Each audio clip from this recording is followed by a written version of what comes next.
One of the hardest working trainers, one of the most humble trainers. 3 world champions under your belt. You want to scoot over to the sign right? I like this sign right here. The Nipsey Hussle. Actually, a lot of people say it's 3 world champions, but if you want to include when I worked with my dad and we made other world champions. So that's why I asked you, because you were with your dad too. So and yeah, my dad had his world champions, but I came under his wing. So, but my dad obviously that but Edgar with me. So, making a new team and trying to make things happen. We're here specifically for Anthony Garnica. He's got a fight on Thursday. Talk to us about your prospect. I think he's 5-0.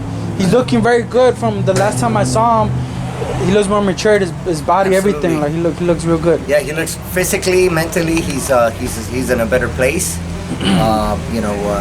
It's taken some time, but that's boxing. It's a process. Mm-hmm. It's day by day, fight by fight. So I like where he's at right now. I like what I see, and Garnica. And as you said, he's got a fight next week, and we're hoping everything goes well. Mm-hmm. What do you hope from him in the future, Manny? Taking it one fight at a time, as I said. Right now, in the near future, that's next week. We have an opponent in front of us that we have to treat with the utmost respect. There's no such thing as an easy fight, so he's prepared. Maybe this will be a 6-round fight, maybe 2 or 3 6-rounders, and then eventually move up to weight. Why? Because he's still a kid. Mm-hmm. I think he's still 19, 20 years old. He's still a baby. So, we're going to take our time, and when the time is right, we're going to move him up correctly. He was telling me he's been here since the pandemic. He hasn't really seen his family. Correct. How do you feel him out just mentally overall, and what do you think this time has done for him as a professional fighter? I think it gets a little bit easier when we're all going through the same thing, We have a lot of boxers here in the gym that haven't yet seen their families. We have boxers from other countries and that haven't been able to go home. So, we're all in the same situation. And not just us, but everyone, all the public out there, all the boxing fans out there, all people out there, that we're all in this struggle together. But we're gonna get through it one way or another. We always do. What do you expect from boxing moving forward, Manny? I know it's a crazy time. Like you have fighters with every single promoter, so I think it's a good question for you. Like, what do you expect from boxing, like moving forward? It's things are starting to pick up a bit, and it's nice to see the promoters are actually working together. And that's a great thing that I'm noticing different promoters working together as one, and different boxers that are signed to different promotional companies, maybe fighting for Top Rank under Top Rank or under Thompson Promotions and so forth and so on, working together to make sure that their fighters stay busy, because at the end of the day, this is their job, and this is how they're able to provide for their families. So it's been difficult, but it's been challenging, but it's something that's day by day things are getting a little bit better. Yeah. Like I said, boxing is starting to pick up a little bit more with each week, and it's nice to see that. Yeah. What's in the works for you for the future? Like for the future, next week I'm working Michaela Mayer. I'm actually going to Vegas for Michaela Mayer. She's fighting for the world title, and Estrellita is flying up with Anthony Garnica for his fight. We have a few fights lined up. We're gonna be busy. I spoke to another manager that I work with, Steve Martini, that works with Saul Sanchez. He just won a title a couple weeks back, and we just got a new fight date for December. So that goes to show you that things are starting to pick up. I work with a lot of different fighters, different managers, promoters, as you said. So it's nice to see again that things are starting to pick up. We're starting to get busy now, and it's good. It's good for everybody. Yeah. You've been keeping your eye on boxing.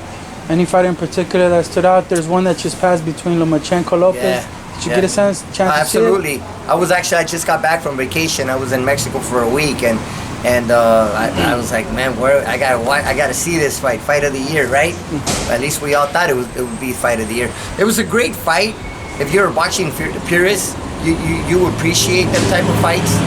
Lomachenko for one, and then obviously Teofimo, what he did was spectacular. He had a great night of boxing. I tip my hat off to him because he did what many people thought he couldn't do, and you know, congratulations.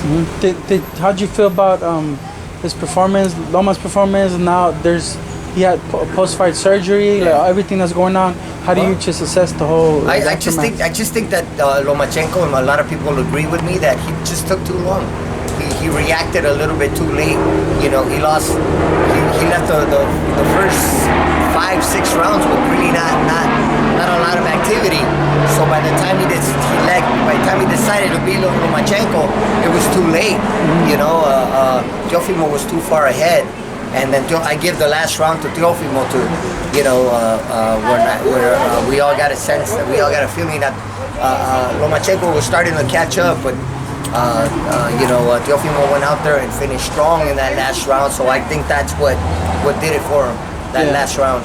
I had it a lot closer than, you know, some of the judges had it. One in particular had it 11-1. I don't know what this you know, judge was watching, but I do believe that Teofimo won the fight, but not 11-1. Yeah. Where does Lomachenko go from here now?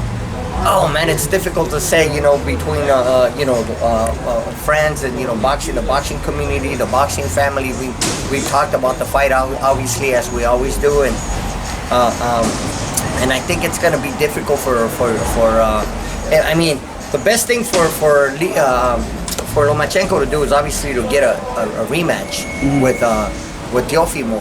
But then now Teofimo's thinking about moving up to 140, so it's going to take a lot of money for him to stay at 135 and give Lomachenko that rematch. Yeah. But if he doesn't, then what's next it's difficult to say what's next for Lomachenko, because it's not about the bouts.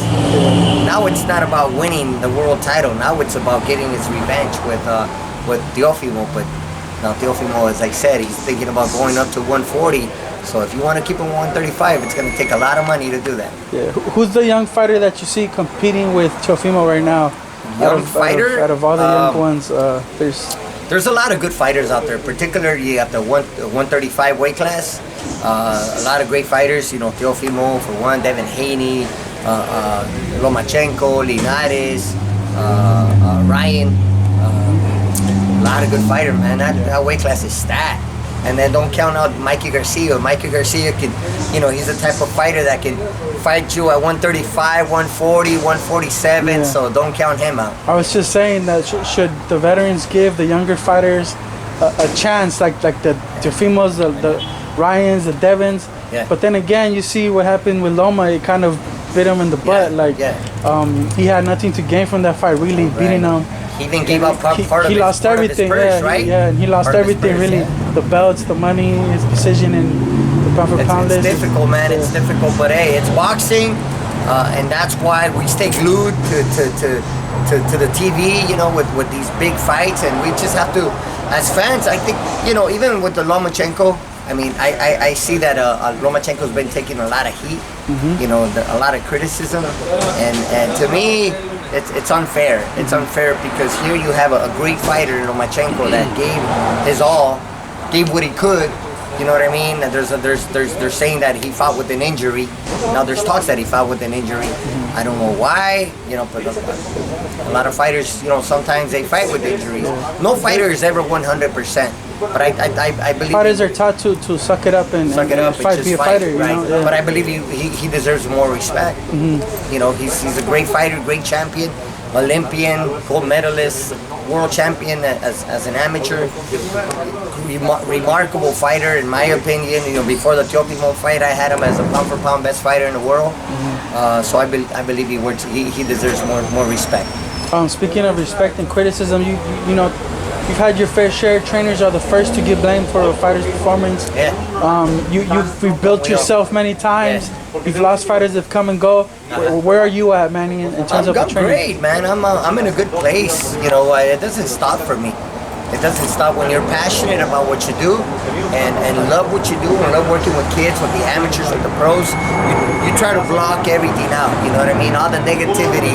When I show up to the gym, all the negativity stays out, you know, and I try to keep it positive, encourage my fighters to stay humble, to stay grounded, to work hard, not lose focus, and you know, there's always a light at the end of the tunnel, you know what I mean?